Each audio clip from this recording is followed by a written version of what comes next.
the 8th, August the 8th, 2022.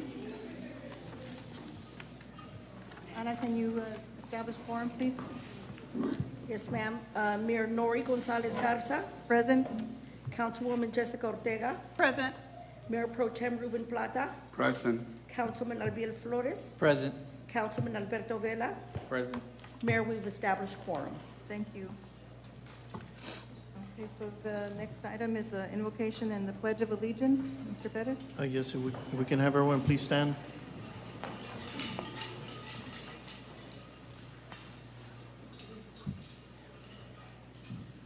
Heavenly Father, we thank you for the many blessings we have received. As we prepare for the beginning of a new school year, we pray that you be with every child and teacher that is returning back to school this year. Keep them safe from danger seen and unseen. Send your Spirit upon these students and fill them with wisdom and blessings. In Jesus' name we pray. Amen. Amen. I pledge allegiance to the flag of the United States of America and to the republic for which it stands, one nation, under God, indivisible, with liberty and justice for all. Thank you. You may be seated. The next item is the disclosure of conflicts of interest. Were there any submitted? No? Okay. The next item is presentations. We have the cheer strike team recognition. Ms. Lerma? Good afternoon, Mayor and Council and the general public here today. I'd like to invite Ms. Danielle. Danielle is the founder of Cheer Strike. We have a very special group here today. This is Team Medusa. This is Cheer Strike. Cheer Strike All-Stars was founded here in Mission, Texas in 2005. The company is a family-run business. It started in a small room on Tom Landry and Conway and has now expanded to a 10,000 square foot business that can host up to 150 athletes of all ages, not only from Mission, but from the entire Rio Grande Valley. During the season, Team Medusa competed in many competitions throughout the state of Texas, including San Antonio, Houston, Dallas, and here in the Valley. Medusa captured the national title at the NCAA All-Star Nationals hosted in Dallas, Texas. Team Medusa consists of athletes aged 13 to 24. Early this winter, 2021 Cheer Strike All-Star Team Medusa Girl Level 5 was the only team in the Valley to be invited to a prestigious event, the one that is known as the D2 Summit. It was hosted May 6th through the 8th at the ESPN Center at Walt Disney World in Florida. This proved to be their biggest event. These young ladies collected their courage and fire was lit as they took the stage, going all out on finals and placing first place in a stunning performance. They left the competition mat in tears and caught all the audience's hearts. They also picked up several fans and friends from other states along the way. Cheer Strike Medusa has done what many in our area have and thought, and that is compete in one of the highest levels All-Star Cheer has to offer and came out victorious. We credit the hard work from all these young ladies and their amazing coaches and supportive parents. Cheer Strike Medusa is made up of athletes from Mission, Pharr, Edinburgh, and Orange Grove area. Medusa is a light in our program at Cheer Strike because they prove that the value of hard work and dedication can absolutely take you to where you want to go. And they demonstrate the meaning of sisterhood and trust for your fellow teammates. Mayor and Council, I'd like to present to you Cheer Strike Team Medusa.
That's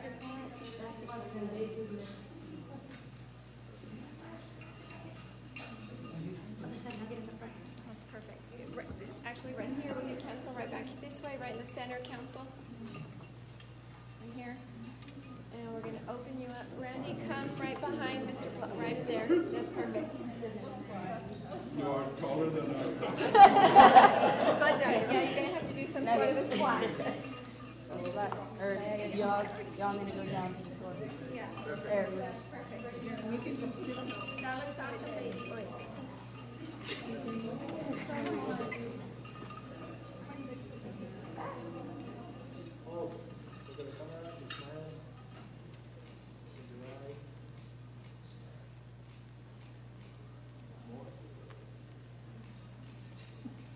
Come on, Danielle, you're gonna. Oh, Selena's fun.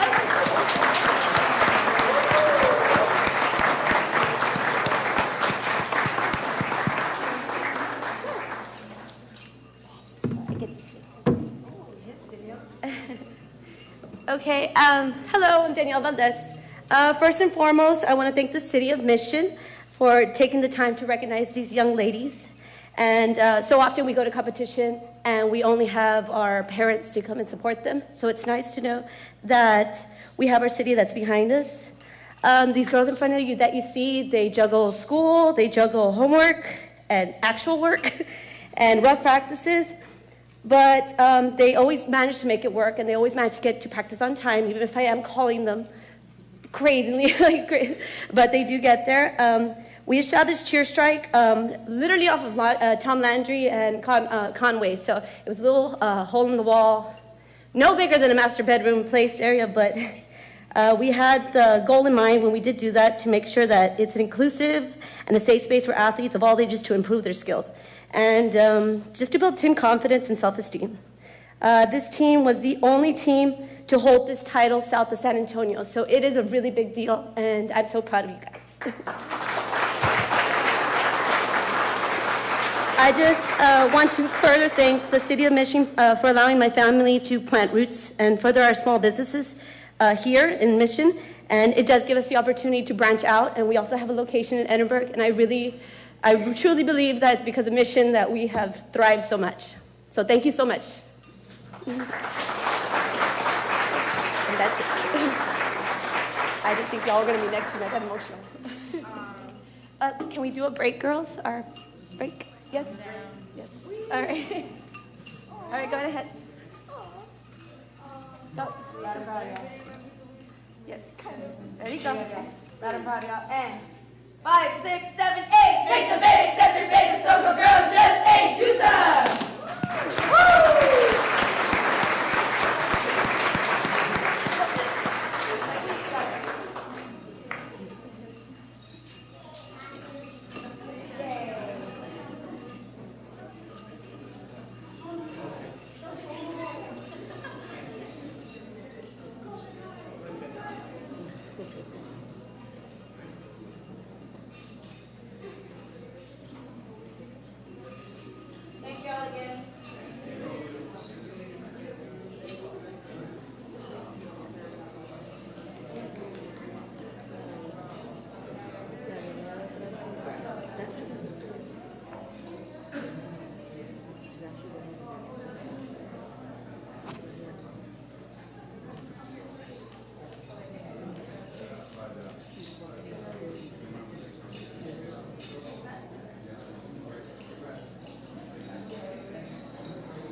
Okay.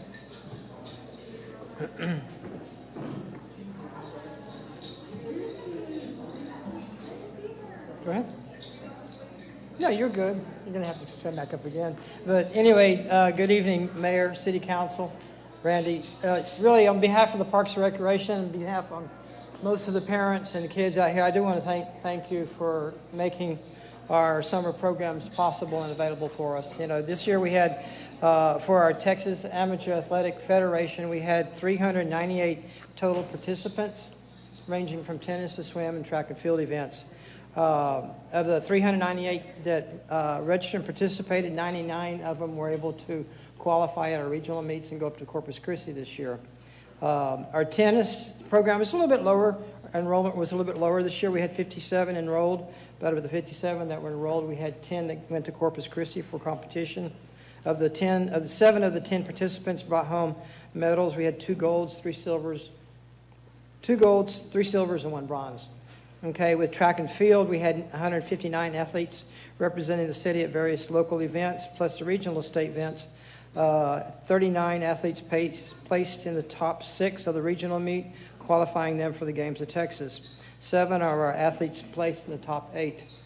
We had 1 gold, 1 silver, 1 bronze, 1 7th place, and 3 8th place. The Taft swimming enrollment had a stellar domination, as we always do every year, with our local and regional swim meets, as well as a great showing at the Games of Texas. Of the 182 athletes that registered for the elite, the blue, the red, and white swim levels of team, swim levels for swim, 82 of those were qualified to go to Corpus Christi. 2 of our swimmers set individual relays, and 2 of our swimmers set two individuals set state records, and 2 of our relay teams set state records, which is really great for us to do in Corpus for a state meet. Other medals that we earned 41 gold, 30 silver, and 21 bronze. We did really great. And I want to thank you guys. I mean, you go up there and really show off Mission. You show them who Mission is. Even though we're a little bit more landlocked than Brownsville or Corpus Christi, we do really great. But, you know, every one of you guys from track, swim, tennis, you know, y'all build bonding relationships. You know, some of the parents say, go ahead. You know, it's like a great time to get away from me, mom and dad, go swim, go work out. But, you know, y'all do a great job up there.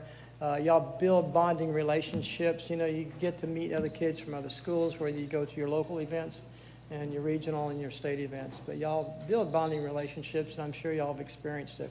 I heard great comments on some of the parents and some of the kids saying thank you. But anyway, on behalf of me, I like to say thanks for showing us off in the city. Thanks for allowing us to make it happen. Okay.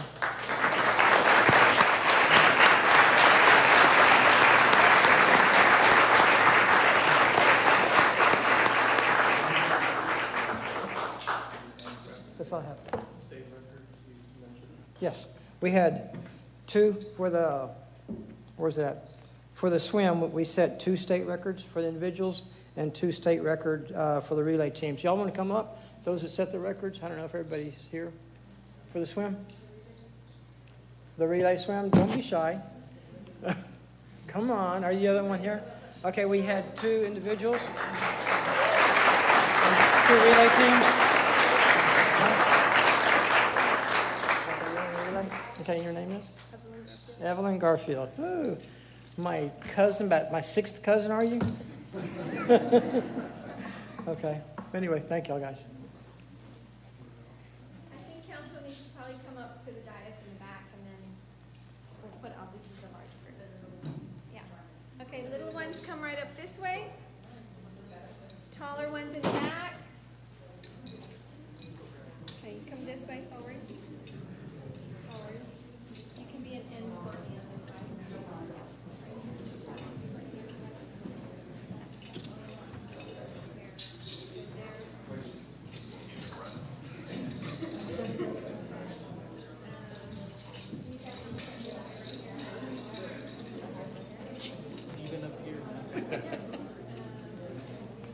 Girls, you want to step up forward?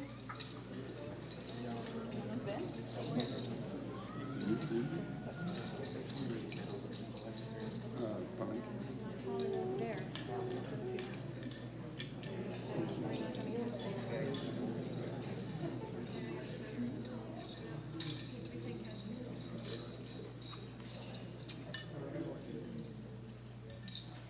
Okay, council, let's come down because we can't see you all. They're too tall. Sorry. We'll feed you in between.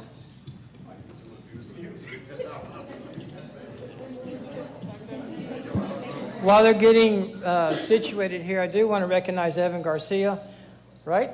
You did the state for shot put. Yeah, congratulations.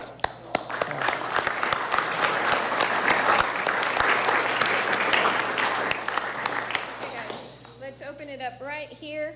Mayor, can we get you right in the center up here? Council, let's do back in the center. Mr. Flores and Mr. Vela, right there. Okay. If you guys would come down this way, right to this way, and a circle, circle in, yeah, circle in, this way, forward. Yeah, circle in this way, kind of like a half circle. There you go. Okay, I think we have everyone, Humberto? Remember, you can see the lens, I can watch, I can see. Okay? Yes. Show me your face.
Lawrence, you're 17 tomorrow. Okay, the next item is our chamber.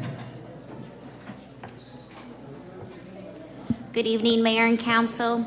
So we are officially sold out for our Buenos Tardes event this Wednesday. We're so excited. We look forward to hosting our guests, a wonderful experience. And I want to thank Plains Capital Bank to be our title sponsor at this Wednesday's event. So we're really excited. Once again, we have Cliff Killam with Killam Development. We have Mr. Ochoa, Francisco Ochoa from Taco Palenque. And then we have Annabelle Cardona with Valley Grande Institute. So it should be a great time. So we're excited. This Friday, Discover Mission will be participating at Music in the Park. We'll be taking some action photos to create a more business engagement in the Discover Mission world. And next Tuesday and Wednesday, we do have business development seminars. The first one is on Tuesday, and it's in Spanish. It's maximizar las ventas, estrategias y consejos. And on Thursday, it's liderazgo desde el enfoque de competencias. On Thursday evening, we do have a membership and recruitment member mixer. So we do invite our partners to come and join us, make connections. And that will be at the Mission Chamber headquarters. And on Friday, these next few weeks, we're preparing for our annual member awards, which is dated for October 13. And our Health and Wellness Fair, which is dated for December 8th and 9th at the Mission Event Center. And we are also preparing for a new year. We will be having our board retreat on September 30. And that's what we have going on this evening. Thank you so Thank much. you. Thank you. All right, the next item is our departmental reports. Those were in the package. Are there any questions for staff in reference to the reports? Move for approval. Second. Okay, there's a motion and a second to accept the departmental reports as presented. All in favor say aye. Aye. All opposed say no. Motion carries unanimously, 5-0. The next item is citizens' participation. Yes, ma'am, I've got several. I've got Irma Flores Lopez.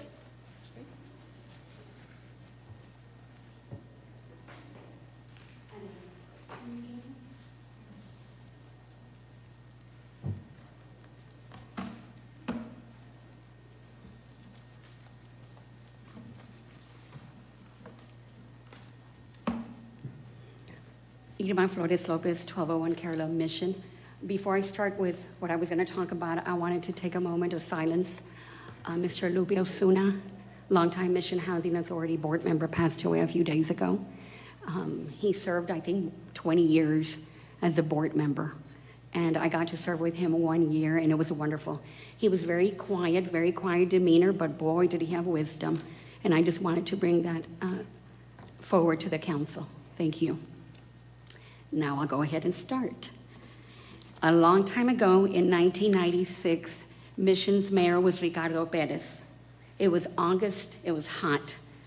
At a staff meeting, I asked my boss where I worked if I could organize a national night out because McAllen, Brownsville, Harlingen were organizing theirs. He said yes. A group of wonderful people who you see here assisted me with Mission's first national night out. That was the beginning of an event that promoted police and community teaming up to stop crime. The original concept of the NNO was for the community to initiate the event and invite the PD, and we did it. The event started with a community agency initiative. Raul Gonzalez from Mission PD was the co-coordinator. We didn't have cell phones, but we had email and word of mouth and lots of flyers, and then we'd get a van and borrow a police megaphone and go down neighborhoods and announce the event. Yeah, that was in 1996.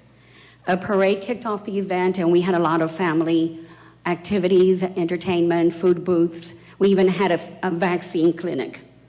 From Dismas Charities Horizons, we went on to the Housing Authority because that's where I was working now, and we organized it from there. Martin Garza took over, and the rest is history. I think that over the past 25 years, over 250,000 people have been reached because the event started here in Mission. I had an idea. My bosses said it was okay. Yes, they got after me sometimes because I would spend too much time on it. But you know what? It was worth the effort. And I met wonderful friends, and we teamed up, and we still keep in touch. I'd like to thank the City of Mission for embracing the event and believing in it. Thank you to Mission Mayors Ricardo Perez, Norberto Salinas, Armando Ocaña, who recognized us 4 years ago, and Nori Garza, our present mayor, and police chiefs Leo Longoria, Martin Garza, Robert Dominguez, and now Cesar Torres. This is where it started in 1996 in Mission with an idea that has spread to promote crime prevention. Thank you. I have the original proclamation for proof. And I invited people, and I knew Adela would be here, so thank you. Adela was a Main Street coordinator back then, and she helped a lot. And I know the 3 minutes, but I think this is an important event for this city. It's the 25th. It would have been the 27th, but because of the pandemic, it was canceled 2 years in a row. That's coming up. Thank you. I do have my mom. You might recognize her, and my sister, and the Alonso family. When I said entertainment, Mr. and Mrs. Alonso brought their son, who was, how old were you at the time? I was very young. Oh, and Juan Gonzalez is here. Awesome. Do you remember? He was 4 years old, and he sang, and he was a hit. And through conversations, we just found out that y'all were invited. You were invited to sing it? Yeah, we just spent the summer at a workshop in Carnegie. My brother and I, we were there for about a week or so in New York. Carnegie Hall. So I hope he got the big boost at the night out. Thank you so much. Can we take a quick pic, Mayor? Is that okay? Yes. Thank you. Thanks, Adela.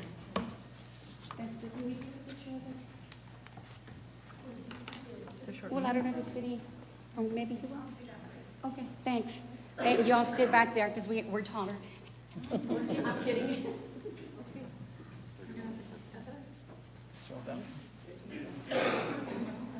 Okay. Oh, and I'm wearing the original T-shirt. It still fits.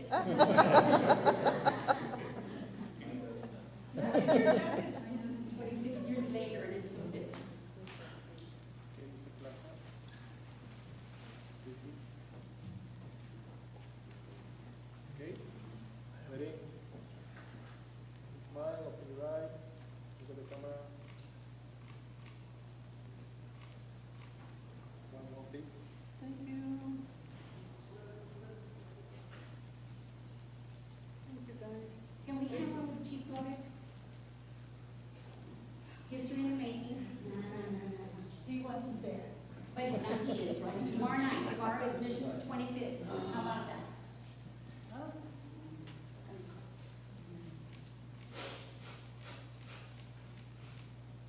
Thank you. Thank you. Thank you, City of Mission. Thank you.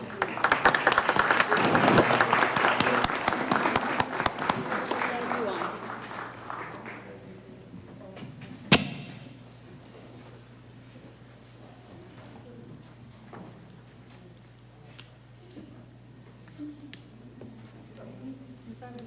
Anyone else? Mr. Sam Benson?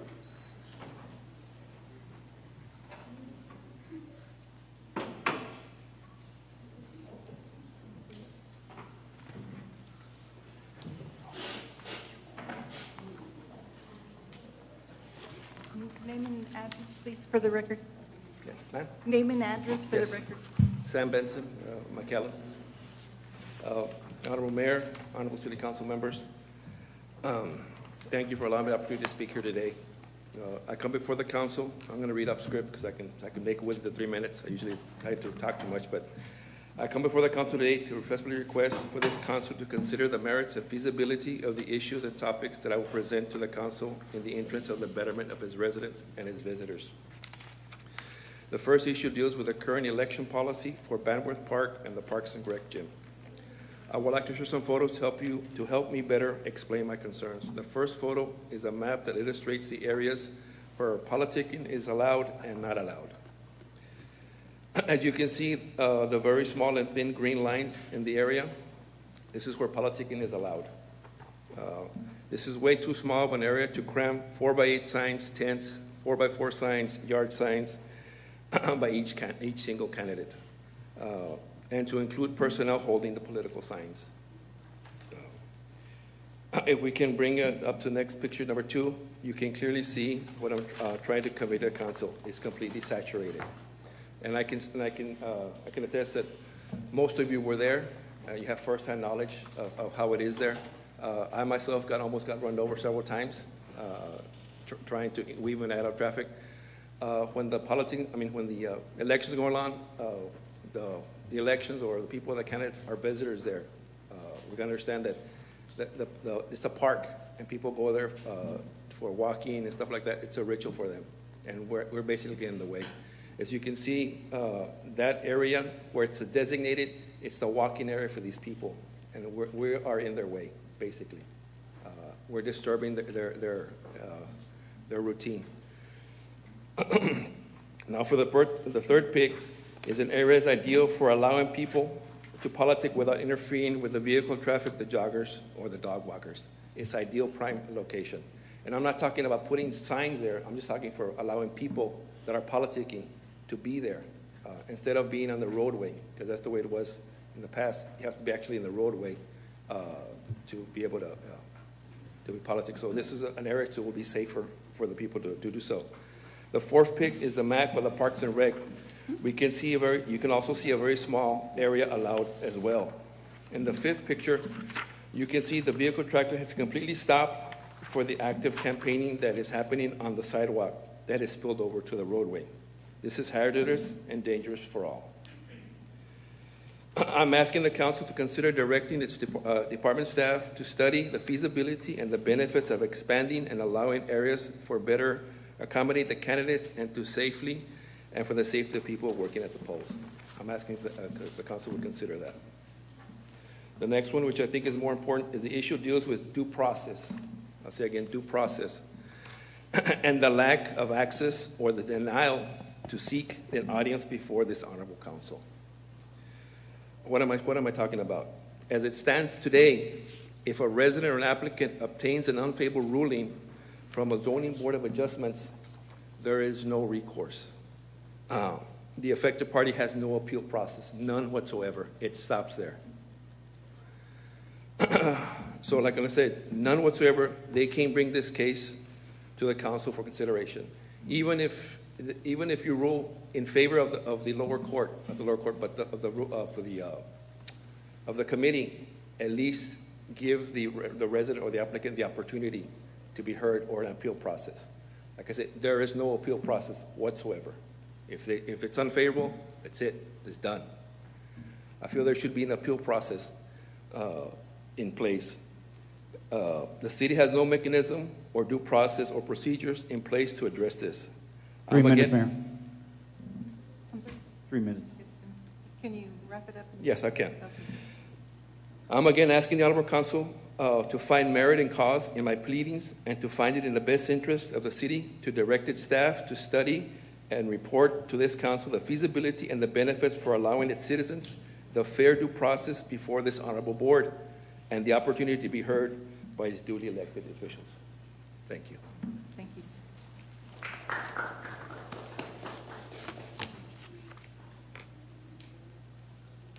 Is there anyone else on here? Luis Garcia.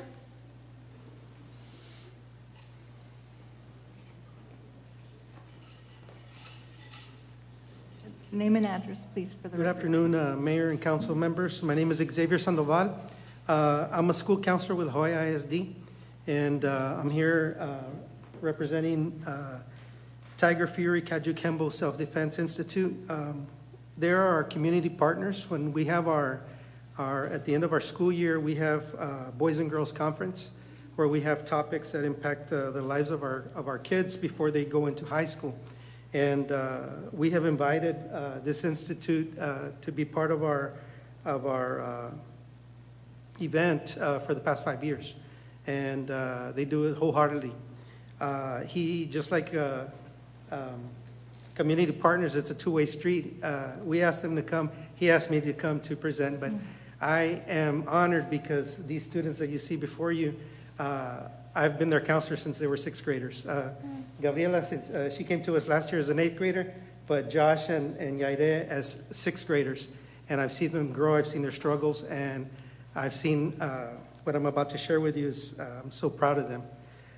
So in 2017, this is called the Aloha Project. In 2017, Tiger Fury Kaju Kembo Self-Defense Institute began working with Memorial Middle School in Mission with my help and the help of the other counselors.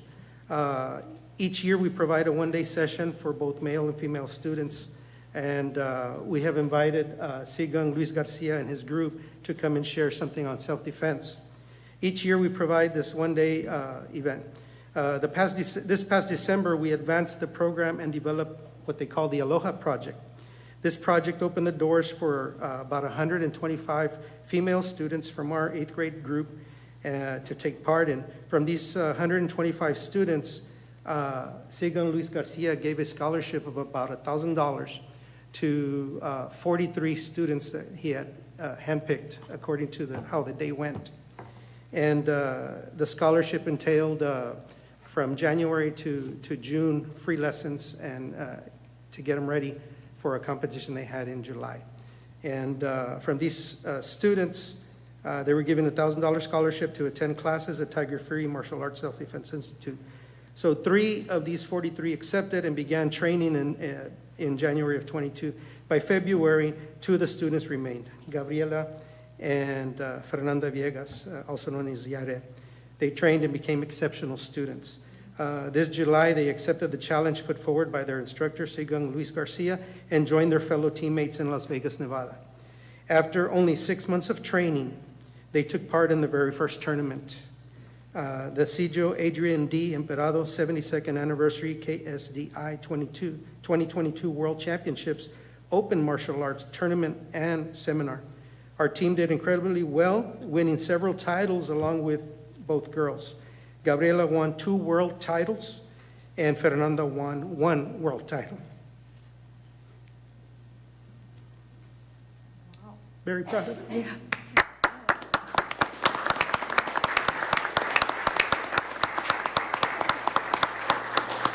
Their institute was also honored with an award for the most supportive school. We would like to extend our gratitude to Memorial Middle School,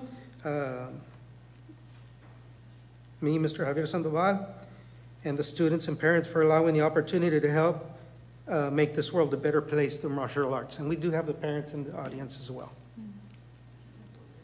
So Ms. Gabriela Rivera won 2 gold medals, Fernando won 1 gold, and Mr. Josh won 3 gold medals. And from what I understand, they were not going to let him compete in one of the events because he's a white belt. And there was black belts involved. He went up to the judges asked them to allow him to participate, and he won the event. So very impressive, very proud of them.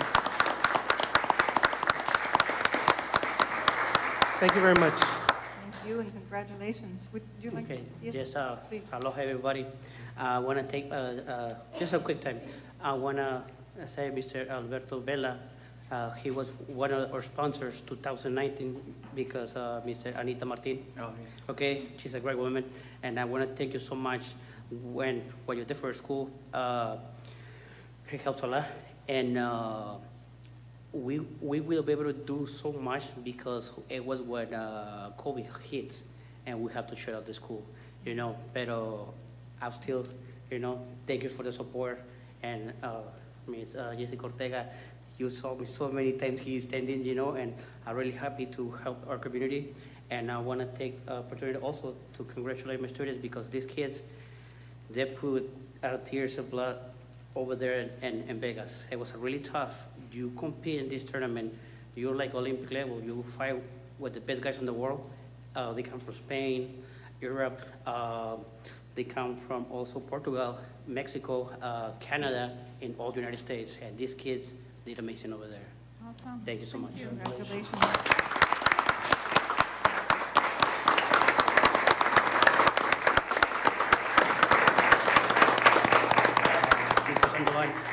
I just want to present this plaque for you, you know, for myself and for the students. So you, un aplauso para Mr. Duarte.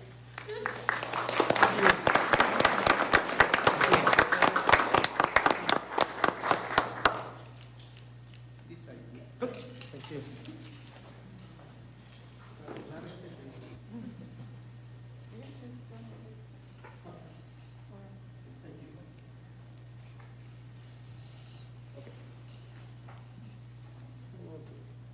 Look at the camera, open your eyes. Thank you. Thank you so much.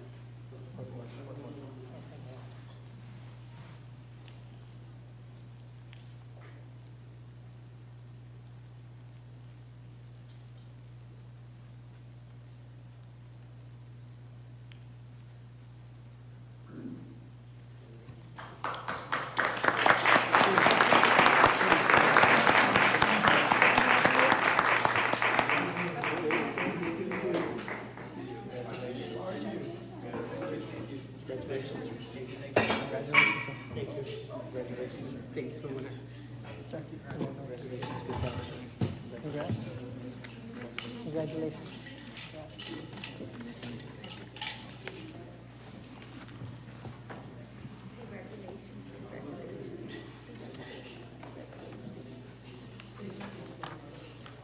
Okay, well, it's been an awesome afternoon so far, hasn't it been? Yeah. Okay, Ana, is anyone else? Okay. We're going to move on to the public hearing. The public hearing is in reference to fiscal year 22-23, and it's the preliminary budget. Mr. Pettis? Yes, ma'am.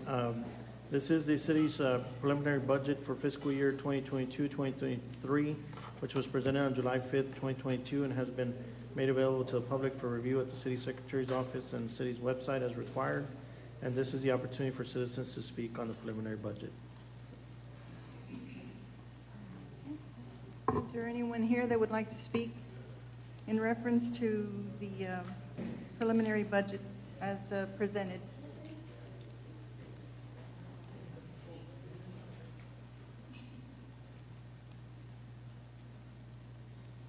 Is there anyone that would like to speak in reference to the preliminary budget? Okay, there being no one that would, that's coming forward, can we close the public hearing? It doesn't require an action, ma'am. Yes. I'm sorry? It doesn't require an action. Okay, all right, thank you. All righty, we're going to move on to the planning and zoning recommendations, which is also a public hearing. Good afternoon, Mayor and Council and City Manager. Item number 7 is a rezoning for lots 1 and 2, Block B, right addition subdivision. This is from C1 office building to C2 neighborhood commercial, and the applicant is Belma Olivares. If the council is inclined to approve this item, an adoption of an ordinance will be needed.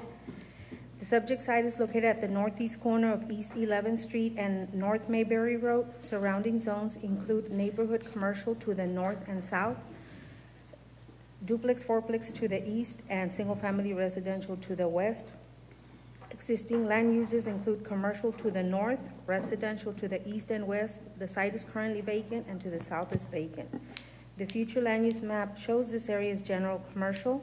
The proposed zone does comply with city's future land use map and surrounding land uses. P&Z and staff recommended approval. This is a public hearing. This item is now before you. Okay. Is there anyone here that would like to speak in favor or in opposition to the rezoning request at lots 1 and 2, Block B, right subdivision? Anyone here that would like to speak in favor or against this request? There being none, are there any questions or a motion to be offered?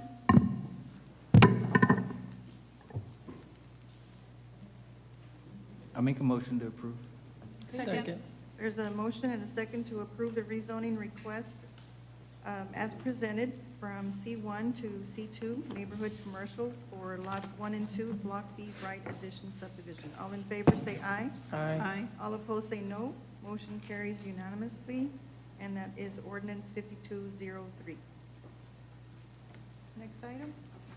Next item is item number 8, is a rezoning for lots 1 through 50 Greenwood Mobile Home Estates. This is from AOI Agricultural Open Interim to R4 Mobile and Modular Homes. This is a city-initiated rezoning. If the council is inclined to approve this item, an adoption of an ordinance will be needed. The subject site is located approximately a quarter of a mile north of West Mile 2 Road along the west side of Los Ebanos. Surrounding zones include agricultural to the north and south and single-family residential to the east and west. The existing land uses, the site currently has a mobile home subdivision. The future land use map shows this area as low density. The proposed zone does not comply with city's future land use map nor surrounding land uses. However, this mobile home subdivision was recorded and developed back in 1999 when it was still outside our city limits. This property was annexed into the city on December 10, 2001 with an agricultural zone automatically. Based on the direction given by the council during the recent conditional use permit, staff is initiating the rezoning. This rezoning will help reflect the correct land use and zone for this subdivision. P&Z and staff recommended approval. This item is now before you. Okay. Is there anyone here that would like to speak in favor or in opposition to the rezoning request? Anyone here that would like to speak in favor or in opposition? There being no one that's coming forward, are there any questions or a motion to be offered? Move for approval. There's a motion and a second to approve the rezoning request from AOI to R4, which is what is on the ground. And this is a city-initiated rezoning request for lots 1 through 50 at Greenwood Mobile Home Estates. All in favor say aye. Aye. All opposed say no. Motion carries unanimously, and that's ordinance number 5204. Next item. Next item is item number 9, is a conditional use permit to place a portable building for office use. This is at 3408 North Conway Avenue. It's a 1-acre tract of land, more or less, out of the south 5 acres of lot 30-7 West Addition to Shoreline. It's currently zone C4 heavy commercial. The applicant is VMK Materials LLC in care of Victor Garza. If the council is inclined to approve this item, an adoption of an ordinance will be needed. The subject site is located approximately a quarter mile north of East Mile 2 along the east side of Conway. The applicant desires to place a 28 by 40 portable building to be used as a sales office. The applicant is proposing to install the new building behind the existing building while the new one is being remodeled. Once the new building is completely remodeled, the applicant will be removing the old building. All building setbacks will be complied with. Access to the site is from a 22-foot caliche driveway along the south side of the property. Days and hours of operation are Monday to Saturday from 8 a.m. to 6 p.m. He currently has 10 employees. Parking, based on the square footage of the building, A total of 6 parking spaces will be required, including a handicapped parking space. The applicant will need to meet the parking requirements. Landscaping, the applicant will need to comply with landscaping and security lighting requirements. Staff recommends approval, subject to a 1-year approval, signing an affidavit saying that once the new building is complete, the existing one will be removed within 30 days. Compliance with building, fire, parking, landscaping, and sign codes. CUP not to be transferable to others, and to obtain a new business license for the new structure. This is a public hearing. This item is now before you. Okay. Is there anyone here that would like to speak in favor or in opposition?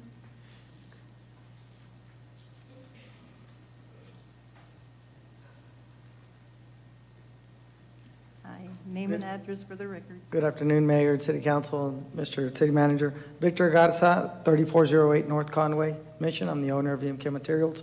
So we've outgrown our office. We've been in business 5 years now. We've outgrown our office. Need to expand. We've brought in more staff. Our current building's 12 by 30 for 5 office people. The other alternative was to relocate. We're opening up a second location in Edinburgh, and I would have to relocate our business to Edinburgh as a main office, something that I don't want to do. I want it to be, our main office to be in Mission because I'm from Mission. So we're having to expand our office. I did have one concern that I brought forth to staff and to Mr. Pettis.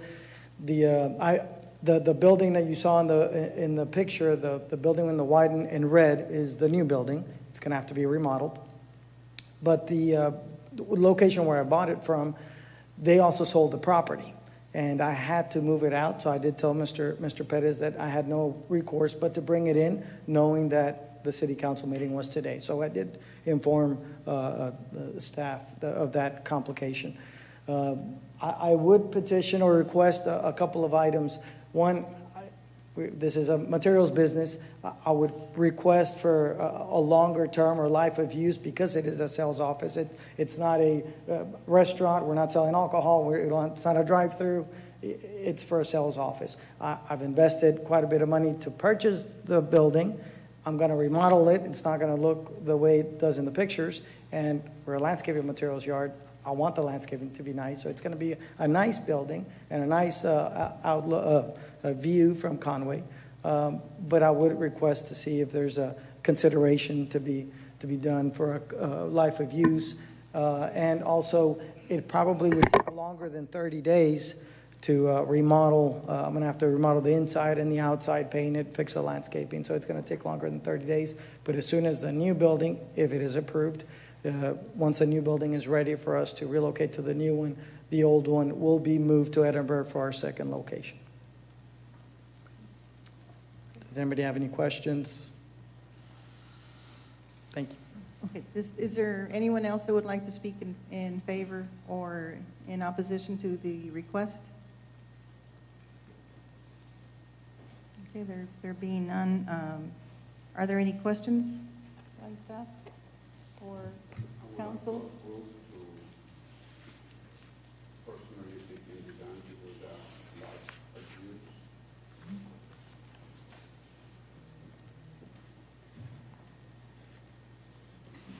Is there a second? Second.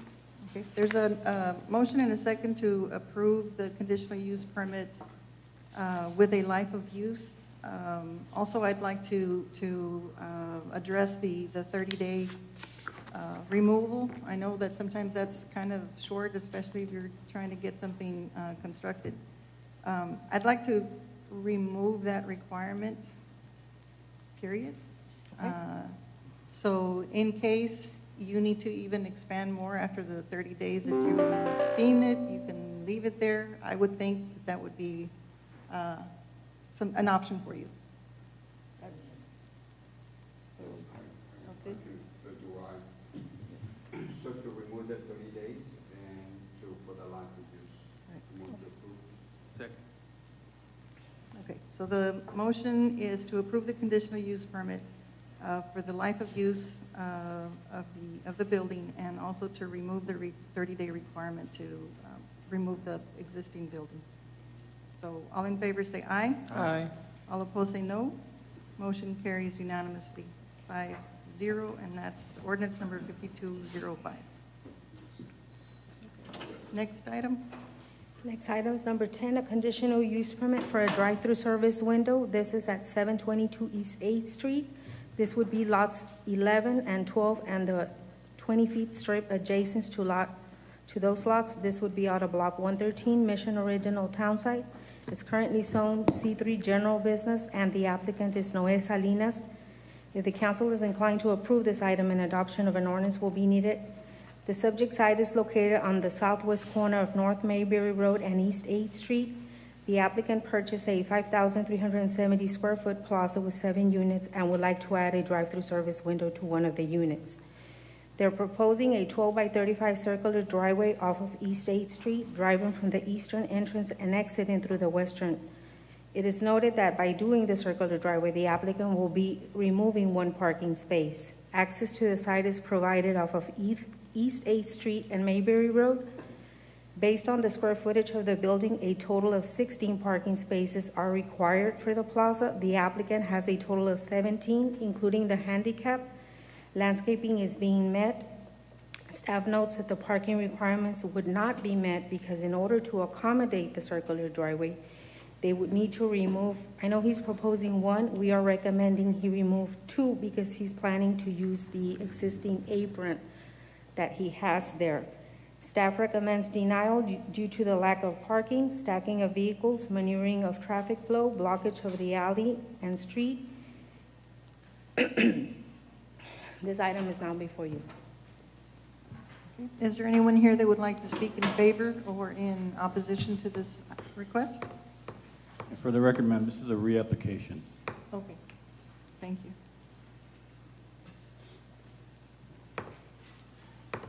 Good afternoon. My name is Noe Salinas, address 520 East 11th Street. And we submitted the permit and the application for this request. On behalf of myself and another person who's also investor of the property, we think it's zoned with space enough for drive-through. And we took the building from one, actually had 2 tenants, to now it has fully open, 7 tenants within the building. And one of those tenants is requesting a drive-through if possible, granted the city allows the permit. But we do think it has enough space. We tried to provide the information that with 1 parking space, it still has an ample enough space to accommodate for a drive-through. And the business that currently is vacated there is actually a snack shop. It's a small, snack place, which we don't feel it would be a huge traffic issue, given the fact that it's on 8th Street and there's not a whole lot of traffic to begin with. So we've submitted the permit or the application a couple of times, and we were not able to provide our feedback. I know for the last meeting, we were supposed to be on the agenda, and we were not listed, so here I am, requesting some permission for you all to allow for the permit. Now, it is conditional if, for whatever reason, it's not ample space for accommodation of the traffic, or if the stacking of vehicles is too much, then we would be, we wouldn't have to apply for a permit next year. Simple as that. So, come to you for a conditional waiver. That's pretty much it. Thank you. Okay. Is there anyone that would like to speak in favor or in opposition for the conditional use permit request? Anyone else? All right. There being no one else, are there any questions? Madam Mayor, I have a question for planning. I notice here that there is no recommendation from the Planning and Zoning Board. Is there a reason why there is no recommendation? They voted in favor, but we have, during that meeting, we only had 4 board members present.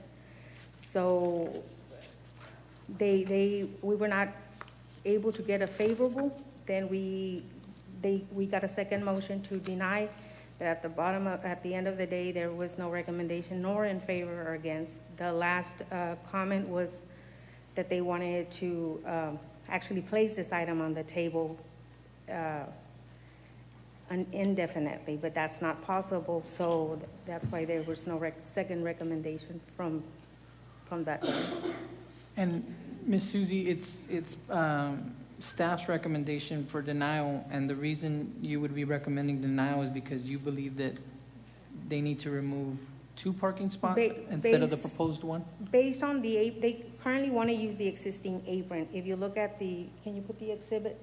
They are recommending only 1 parking, that they would be removing 1. But if you look at the exhibit, you would actually be invading the second parking spaces. So we cannot have, they would actually need to remove 2 to be able to utilize that apron. Is that the exhibit you wanted to be on the screen? Yes, the yellow part. That's where they would be coming into. That says existing curb cut. Is there a curb cut? There is an apron there. The curb cut, the entrance is too close to that entrance where they're proposing to enter to the drive-through. Okay. Can we see the other image? That one?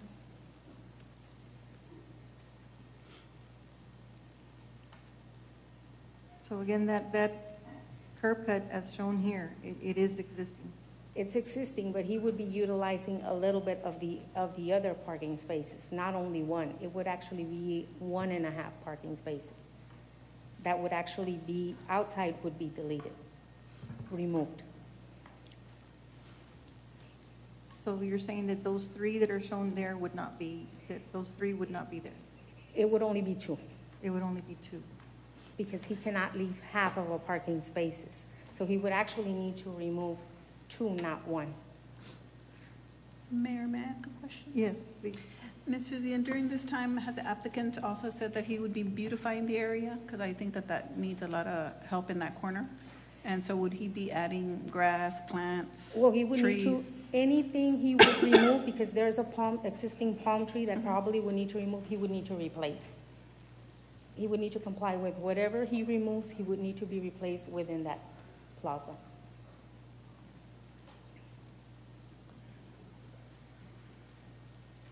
So that palm tree will be removed, or is it gonna be around there? Where are they gonna do that? He will probably need to remove that second palm tree, because that's part of the area for the parking that he's proposing. So he's gonna cut the cover right?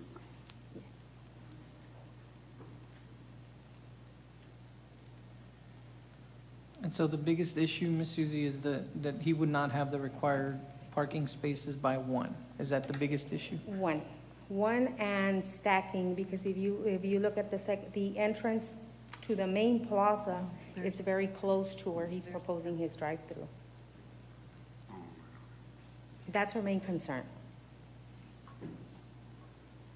Ms. Suzie, question. Is there other businesses that don't meet the parking requirement that we've issued permits before? Or would this be the only one? They do, but they secure parking from other businesses immediately or adjoining the plaza. So across the street, they're probably, or on the sides, they could use parking? They would need to request something in writing if the council is inclined to approve. Okay.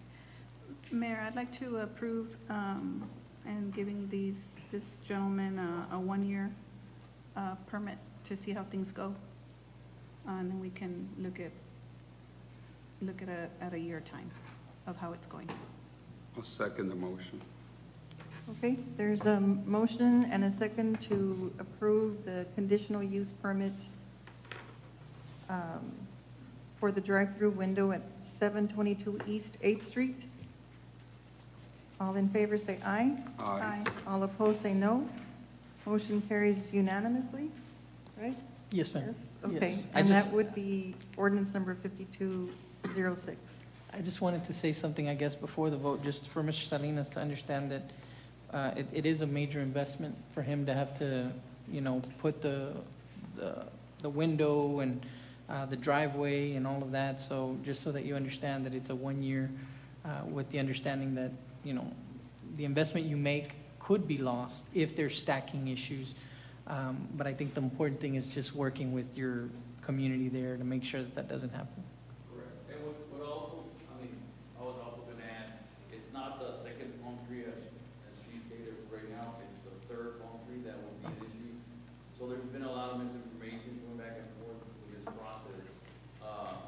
we did, consider that it's a major investment cost-wise, so, if a year from now it doesn't work out, if it's too much traffic, we would just extend the parking, the drive-through area for additional parking and have that, additional parking served to the business. Okay, Okay, good luck. thank you. Okay, the next item? The next item is a discussion and action to amend mobile food unit ordinance. If the council is inclined to approve this item, an adoption of an ordinance will be needed. As the need arises, changes need to be made to our city ordinances. Currently, our mobile food ordinance states that any mobile food unit or truck has to go through the conditional use permit process in order to be placed on a mobile food park. If the unit meets the requirement, they are approved for 1 year. Upon completion of the 1 year, the owner may apply for a maximum of 2 additional 1-year permits. The seat has an area designated as a mobile food park, and they have asked staff to consider amending this ordinance to exclude any city-owned property from those requirements. The seat would still be complying in renewing their own conditional use permit for the mobile food park. This amendment would help expedite the process of any unit interested in the space on any city-owned property. Any applicant would still need to comply with obtaining a business license, which would need to meet the building fire health codes. There was a public hearing during a P&Z. There was no opposition. P&Z and staff recommended approval. This is a public hearing. This item is now before you. Okay. Is there anyone that would like to speak in favor or against the amendment to the mobile food units ordinance? Anyone that would like to speak in favor or against the ordinance as presented by staff? There being none, does anyone have any questions? Madam Mayor, I do have a question for Ms. Susie. What would be the purpose of distinguishing between city and private? I mean, is there a need, like as far as a government need, that would require an expedited process? Normally, they have to go through the conditional use process, and that takes about 5 weeks. And in any other food park, they would need to follow the same requirements.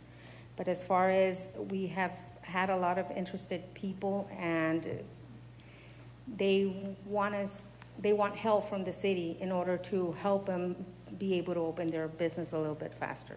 And if I can't add to that, so our current food park here at the Seed Building had 10 food trucks, and 6 of them left to a different location, and so we are down to 4.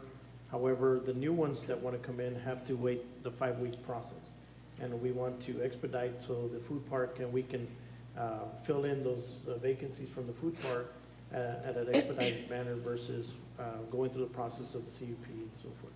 So that's the purpose of this amendment. And also, I might add that, and Susie did mention this, but the seed already has a conditional use permit for that area, so it's kind of like an umbrella, and it covers any of the trucks that are within that area. So Okay. it kind of, there's. And is that the only one we have, Mayor, the one at the Seed Building, or is there another city-owned? No, that's the That's only one. That's the only one we have. Okay, That's the only one. that makes sense. Yeah. I move for approval if there's no other questions, Mayor. Second. Okay, there's a motion and a second to approve the amendment to the ordinance. All in favor say aye. Aye. All opposed say no. Motion carries unanimously, 5-0, and that's 5207. Ordinance number 5207. Last item? The next item is a discussion and action to amend the carport ordinance. If the council is inclined to approve this item, an adoption of an ordinance will be needed. Currently, our ordinance requires front setback, that we comply with the front setback material not to be roof composed tarp, canvas, or other fabric-like material. With this proposed amendment, the amendment would allow fabric-like material with the stipulation that it has to be maintained at all times and they need to meet the required setbacks The City Council held a workshop on July 18 to consider the amendment to this carport. There were several topics that were considered. One was the material and one was the required setbacks. With the research done by staff with the other cities, it was discovered that the other cities enforce the setbacks, not so much the material. So in order to be similar to the other cities, our recommendation is that we consider amending the fabric-like material, but with the stipulations that it be maintained at all times, but they would need to comply with the required building setback for that particular subdivision. This is a public hearing. This item is now before you. Is there anyone that would like to speak in reference to the amended carport ordinance, either in favor or against? Anyone that would like to speak in favor or against the amended carport ordinance? Are there any questions? This covers everything that we discussed on at the workshop, right? Mayor, Move for approval. second. There's a motion and a second to approve the amended carport ordinance. All in favor say aye. Aye. All opposed say no. Motion carries unanimously, 5-0, and that's ordinance number 5208. Thank you. Thank you. And that concludes our public hearings. The next item is the consent agenda. Are there any items on this consent agenda that need to be pulled and discussed separately?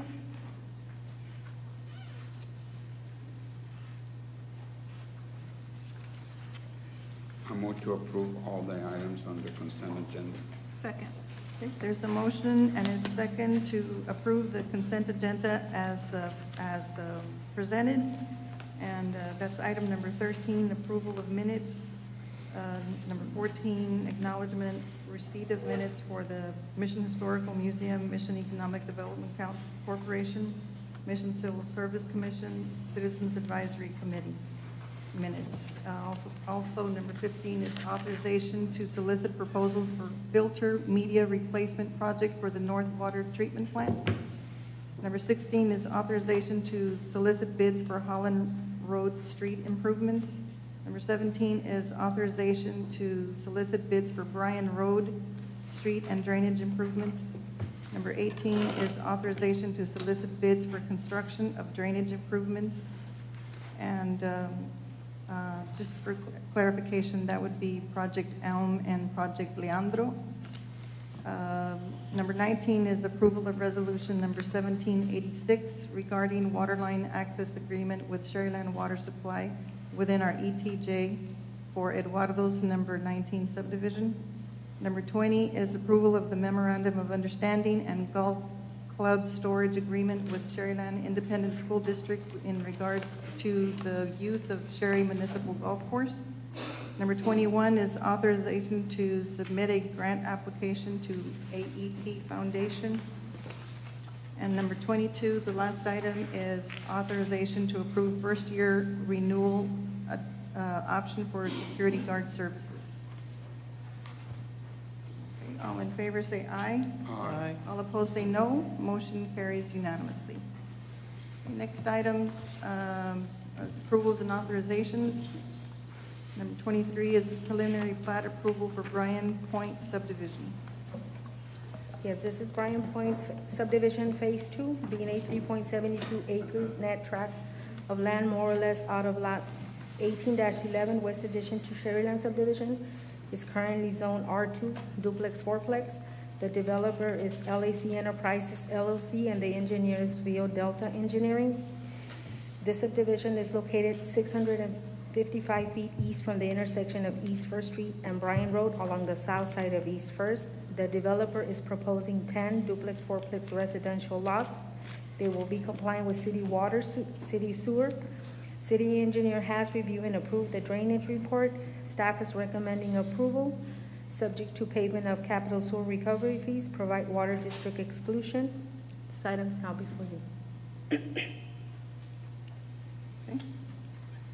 Mayor, I move to approve. Second.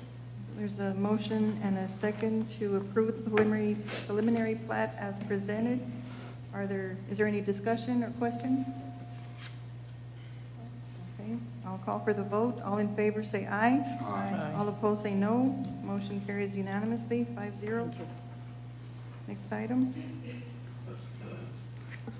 Mayor, Council, good afternoon. Item 24 is board appointments on the Parks and Recreation Board, and this is to replace the vacancy due to the resignation of Mr. Amir El Sayed. His term is to expire December 31st of 2023. Recommendation is to appoint Melissa Y. Reyna to the Parks and Recreation Board. Move to approve. Second. There's a motion and a second to approve the board appointment to Parks and Recreation Board. All in favor say aye. Aye. All opposed say no. Motion carries unanimously, 5-0. The next item, Mayor and Council, is the approval of the interlocal agreement between the County of Hidalgo and the City of Mission. This was what was approved on June the 27th, but now the county is just requesting for us to approve the interlocal agreement. This is for the Hidalgo County Public Access Wi-Fi 2020 project. The city is going to provide financial assistance in the amount of $105,792.88 towards this public internet access Wi-Fi project. Staff and city manager recommend approval. I move to approve. Second. There's a motion and a second to approve the interlocal cooperation agreement with the County of Hidalgo and the City of Mission as presented. All in favor say aye. Aye. All opposed say no. Motion carries unanimously, 5-0. Thank you. Next item. Chief. Good evening, Mayor, City Council, Mr. City Manager. We're asking for authorization to enter into a contract between the City of Mission and SafeTrack LLC DBA Safe Global Services to provide professional services. SafeTrack LLC DBA Safe Global Services will provide a number of security intelligence services to the City of Mission as it relates to the proximity to the U.S.-Mexican border and the need to be aware of any potential threats to our international bridge, our border, and our community. SafeTrack LLC will also provide transportation and security services for safe business travels into Mexico. The total amount for the yearly contract is $15,600. Staff and city manager recommend approval. Okay, thank I you. move to approve. Second. There's a motion and a second to authorize to enter into a contract between the City of Mission and SafeTrack LLC as presented. All in favor say aye. Aye. All opposed say no. Motion carries unanimously. Thank you. The next one is authorization to enter into an MOU for Educational Resource Officer Program between the City of Mission and the Mission Independent School District for 2022-2023 school year. A total of 7 Mission police officers will be assigned to the Education Resource Officer Program. The agreement will be in effect from August 8th, 2022 through May 25th, 2023, a total of 172 days. The total amount of the interlocal agreement is $415,000, $408.69. Staff and city manager recommend approval. I move to for approve. approval. Second. There's a motion and a second to approve the MOU with the Educational Resource Officer Program between the City of Mission and Mission Consolidated Independent School District for the year 22 and 23. All in favor say aye. Aye. All opposed say no. Motion carries unanimously. Mayor, I have a question for the chief. Yes. Hi, Chief. Good afternoon. Hello. I was wondering if during the year they have a request for more resource officers, will you be able to staff those requests We sure can. Yes, ma'am. with everything that happened in Uvalde and just different security measures that the school districts are taking now? I'm sure that that may be a possibility that they'll ask for. Absolutely. I've spoken to Dr. V and Shoreline and also Dr. Pettis in Mission and offered more resource officers. And at this time, it looks like they're only increasing the security officers Okay, and not the officers. thank you. Thank you, Chief. Any more questions? Yes, okay. Next item. The next one is authorization to enter into an MOU for the Educational Resource Officer Program between the City of Mission and the Shoreline Independent School District for 2022-2023 school year. A total of 6 officers would be assigned to the Educational Resource Officer Program at Shoreline Independent School District. The agreement will be in effect from August 15th, 2022 through May 25th, 2023, a total of 179 days. The total amount for this interlocal agreement will be $393,558.59. Staff and city manager recommend approval. Move to approve. Second. Okay, there's a motion and a second to approve the MOU with the Shoreline Independent School District. All in favor say aye. Aye. Aye. All opposed say no. Motion carries unanimously. Mayor, I just have a quick question, if I may, for the chief. Yes. Chief, the amounts, the 393 and the other one for Mission CISD, the 415, is there anything, because that's paying for the officer's salary, and what else does that pay for? Does it pay for benefits or no? Yes, sir. It pays for everything, so. It does. Okay. Just checking. Thank And you, you'll Chief. see the difference. There's one extra officer and also 172 days versus 179. Got it. Thank you, Chief. Is that much of a difference? Well, you have, what makes the difference is really the 6 officers versus the 7. But I'm calculating on about $65,000 on Shoreline and about $59,000 for, am I correct? Correct.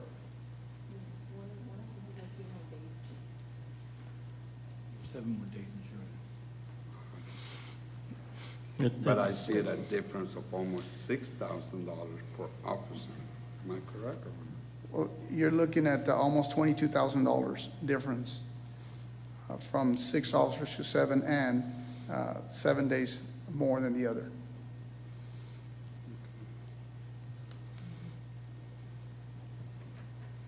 So if you were to add the 7 days to the other district, it would be the same? No, because you have 6 officers versus 7 also. Oh, so it's the extra. Yes. So there's one extra. If you remove one, it'll be the same, or no? Should be the same. And if you- I guess what Mr. Plata is saying is just, we just want to make sure both school districts are getting the fair. Yes, Fair so price. if I may, so yes, so the calculation is done the same. It's calculated by the number of days only and the number of officers. So we calculate the total based on the total amount of days, not necessarily a year. So whenever school ends and all the administrators, staff, everyone is out, the officers return back to the police department. So it's not a full year calculation. Okay, thank you. Yes, sir. The last one is authorization to enter into a contract with Carlos Ortegon for Mission Court Professional Services for the City of Mission. The City of Mission Police Department is respectfully requesting authorization to enter into a contract with Carlos Ortegon for municipal court prosecution services for the City of Mission. The contract identifies the scope of services and other contractual terms and agreements. The contract is for a 1-year contract commencing on October 1st, 2022 and ending on September 30th, 2023.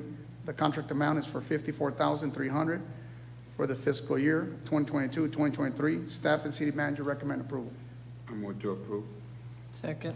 Okay, there's a motion and a second to authorize a contract with Carlos Ortegon for municipal court prosecution services. All in favor say aye. Aye. All opposed say no. Motion carries unanimously, 5-0.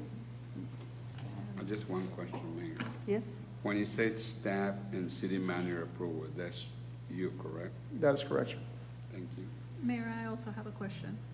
Is there a particular reason, because I know that municipal court judges, they have like a 2-year contract. Any reason why the prosecutor has only 1 year? I'm not aware of that. The judges are 2 years by statute. The prosecution is just like contract with the city. Okay. So we could do 2 years if you want, but we don't need to.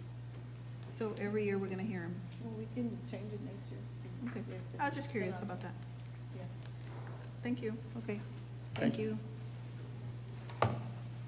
Next item, authorization to award bid for pest control services. Good evening, Mayor and City Council. I come before you seeking authorization to award bid for pest control services. These are preventative pest control services for all city buildings. We have accepted and opened 3 bid responses. Staff recommends awarding bid to Mid-Valley Pest Control LLC, who is the lowest responsive and responsible bidder, meeting all specifications in the amount of $10,070. Staff and city manager recommend approval. I move to approve. Second. There's a motion and a second to authorize a bid for pest control services to Mid-Valley Pest Control LLC. All in favor say aye. Aye. All opposed say no. Motion carries unanimously. Thank you. Thank you. Next item. Mayor and Council, item 31 is authorization to accept a $12,000 donation for the Animal Welfare Division. Ms. Wanda Bush has generously donated $12,000 to the Animal Welfare Division. And the idea behind this is she really wants to have our cat barn enclosed, climate control, more comfortable for the cats with these extreme heats, and then of course rainy weather, if and when we get one, and then of course during the cold winters. So this donation of $12,000 would be used to enclose the cat barn, and in recognition of her support and her passion for cats, staff would like to name the small little cat barn in honor of Ms. Bush. We would call that Wanda's Kitty Corner. Staff and city manager recommend approval. Move for approval. Second.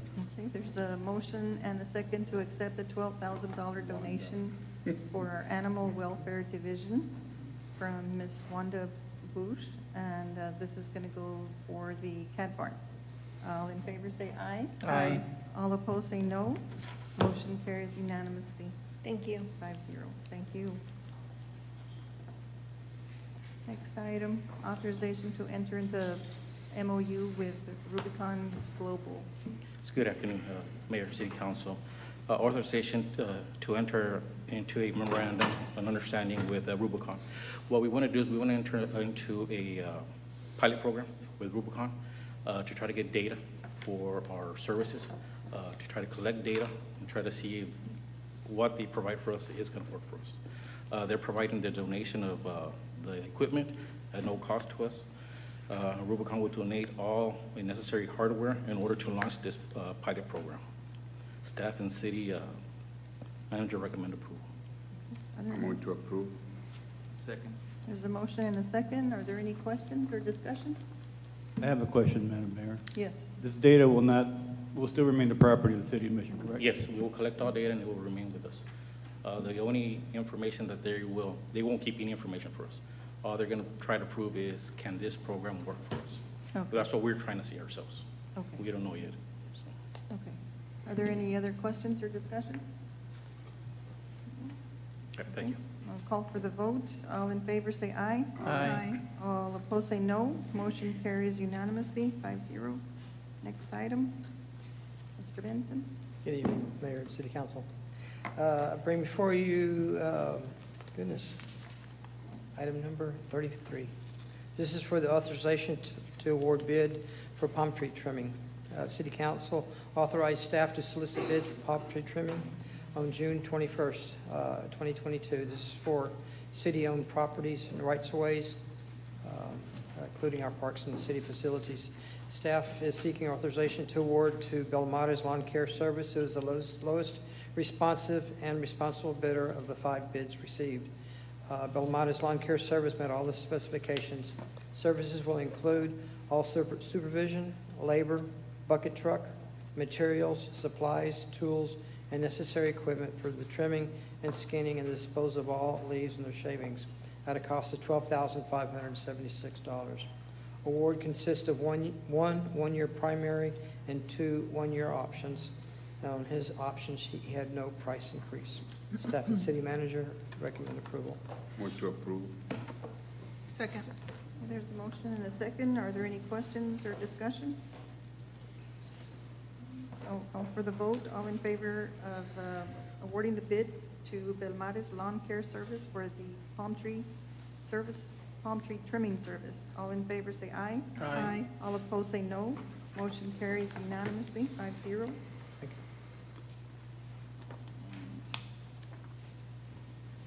Next item. Ms. Joanne. Good afternoon, Mayor and council members.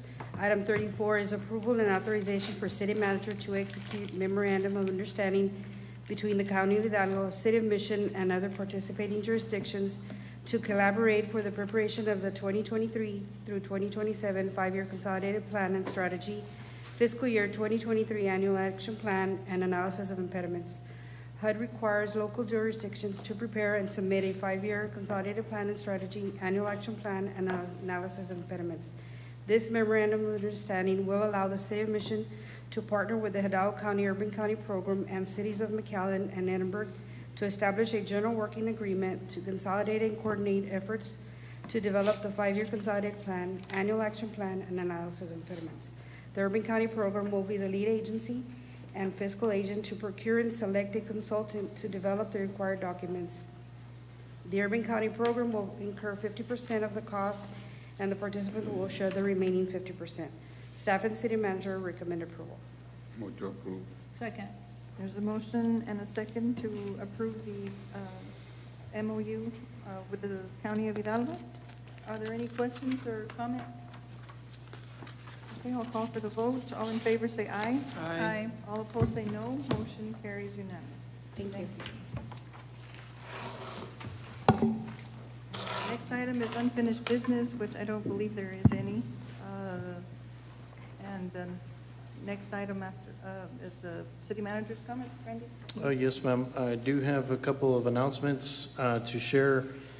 Tomorrow is our National Night Out, starting from 6 to 10 p.m. at the Mission Event Center, Tuesday, August 9th.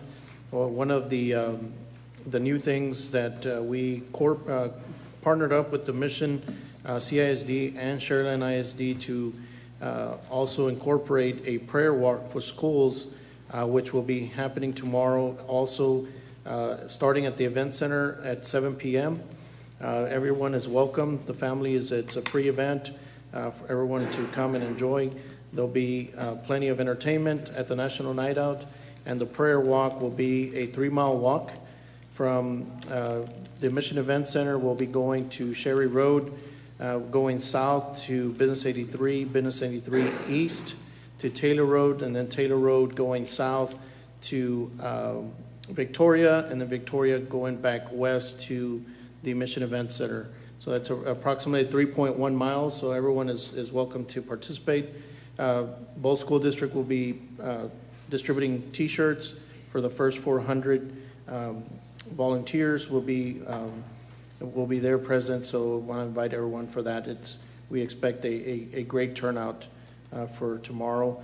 Also, as a chamber mentioned, we are having a Buenos Luncheon Wednesday, August the 10th, from 11:30 to 1.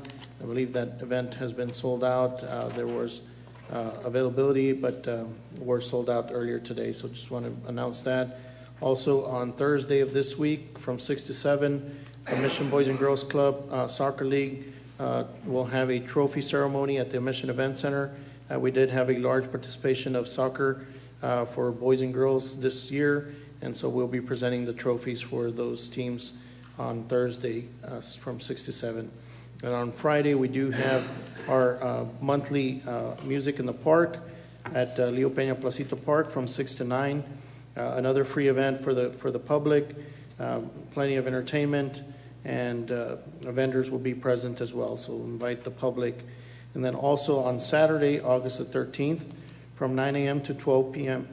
is we're hosting a adoption clinic with partnering up with Petco in Mission, and so that is an adoption clinic Saturday, August the 13th, from 9 to 12, and that's all I have. Yes, it's at Petco location at the Shoreline area. Oh. Yes.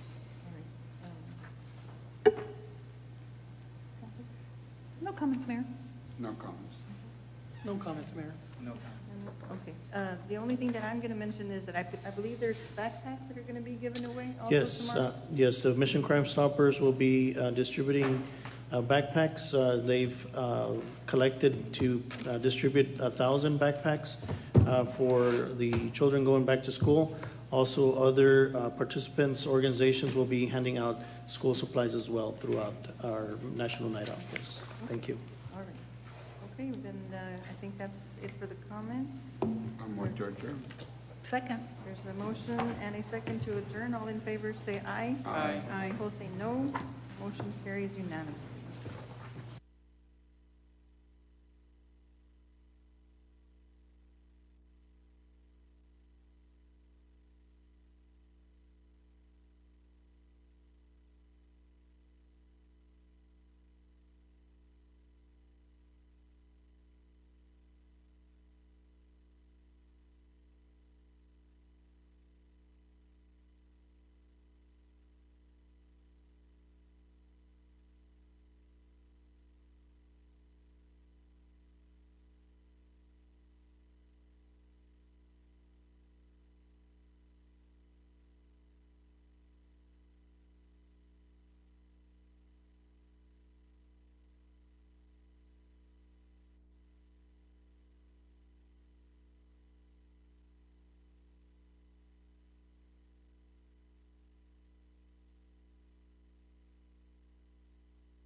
Welcome to our latest edition of Mission Complete. I'm Roxanne Lerma. Let's take a look at some of your headlines. Mission's newest police chief, Cesar Torres, has officially taken the helm. Torres is a career law enforcement officer who worked as a patrolman for the Mission Police Department back in the 90s, so this is a homecoming for him. Mission will be on the map. We're gonna beat crime. We're gonna work endless hours to make sure that we go out there and we drive crime out of our cities. That's what we do. More than 300 people showed up for Chief Torres' swearing in. Hundreds of people gathered at the Mission Event Center to participate in a great event known as the Annual Community Roundup. Different city departments and private agencies offered information to citizens on topics such as housing, community programs, and public services. There were plenty of games, prizes, and entertainment for all. The event is in honor of Community Development Week to honor our CDBG program. And in another historic moment for the City of Mission, the Killam Development Group broke ground on what will be the first phase of a new industrial park on land that was acquired back in 2019 south of the city by the Ansalduas International Bridge. This 175-acre project is expected to lead to economic growth and benefit both sides of the border. Bringing lots of more jobs, and it's also bringing investment into the Mission community, and it's also supporting more broadly international trade and distribution and manufacturing within the Rio Grande Valley. The industrial park is expected to be complete by late October. Were you impacted by the flooding in 2018 or 2019? There's help available through HARP, or the Homeowner Assistance and Reimbursement Program. The Texas General Land Office is reaching out to homeowners in Hidalgo County, Cameron County, and Willacy counties to make them aware that this opportunity exists for them. The program assists with reconstruction of homes, repairs, rehabilitation. The Texas General Land Office HARP program is now seeking applicants for home repairs or even full reconstructions up to $50,000. Interested homeowners should visit recovery.com.gov/HARP to apply. For assistance, you can also email cdr@recover.texas.gov or call 1-844-893-8937. The Mission Police Department commemorated National Crime Victims Week with a special ceremony to remember all those who've lost their lives as a result of a violent act. Friends and relatives of the victims were present to walk in their honor for a mile and light lanterns to honor and remember them. In other news, the Mission Fire Department has a new lieutenant on board. Eric Lopez was sworn in and pinned recently. Congratulations on your promotion, Lieutenant Lopez. Congratulations also in order for two sergeants at the Mission Police Department. Big congrats to Sergeant Robert Rodriguez and Sergeant Esteban Jara on their promotions. Mission will also now have 5 brand new police officers patrolling the city streets. A pinning ceremony was held for the new recruits. Continuing with Mission PD, the department recognized National Police Week with a police and fire memorial ceremony on May 16th. The organization paid tribute to Mission police officers Jose Luis Speedy Espericueta Jr., George Cabrera, Humberto Javier Avila, and Fulgencio Velasco III. They also recognized first responders across the valley who have lost their lives in the line of duty for the safety and protection of others. I want to thank the families that are here today. This is all about honoring their loved ones and never forgetting. I also want to thank our men and women in uniform for all that you do to protect us daily. Many local law enforcement agencies join mission officers and firefighters in honoring the heroes lost. And finally, Mission City leaders hosted a street dedication on Doherty from 1st to 8th Street in honor of fallen military hero Roberto A. Borbois. Borbois was killed in action on November 2, 1944 in the Philippines in the epic naval battle of Leyte. That's a look at what's happening in your community. We hope you enjoyed this brief recap of city headlines. Until next time, with this edition of Mission Complete, I'm Roxanne Lerma.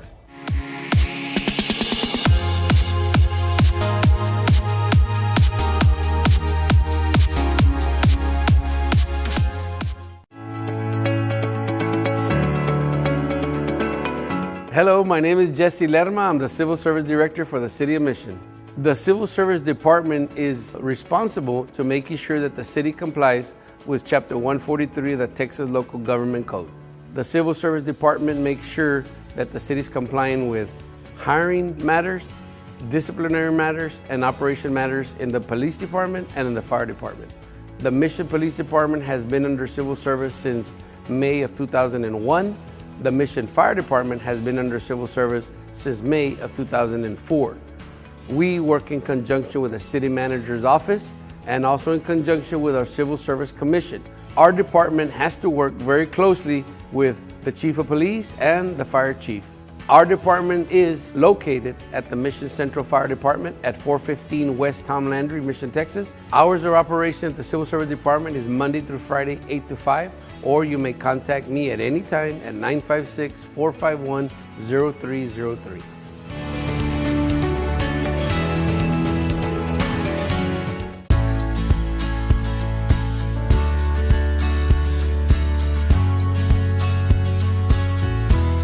I orchestrate in our park, food drives or cash drives or both, and then I deliver them products to the Mission Food Pantry. Volunteering is a part of what's in our heart also. I mean, you don't have to volunteer. It's not obligation to volunteer, but it's what you want to do for the community. And Mission is our community. We became kind of a country that's all about me. And so I think we need to open up our hearts and our minds. It's a call of the Lord, really. We couldn't function without the volunteers. We're in need of volunteers so we can better service our community. It's a necessity. You see it out here in the community no matter where you go. You see people that are homeless, people that need food, people that need assistance. It exists everywhere. And this is our home in the winter. So all of our residents feel like we need to help the community, make it a better place. Rarely does not someone need a hand up. We like to try to think that we can do that.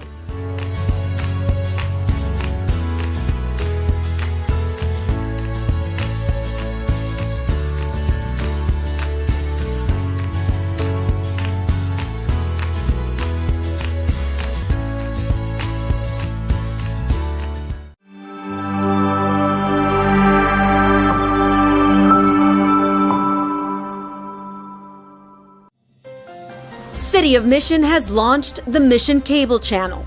For community news and live meetings, tune into Spectrum Channel 1300. Stay up to date on city events in your All-America city, including projects and initiatives. Watch your local government in action. For city updates, tune into the Mission Cable Channel, Spectrum 1300, and connect with your community.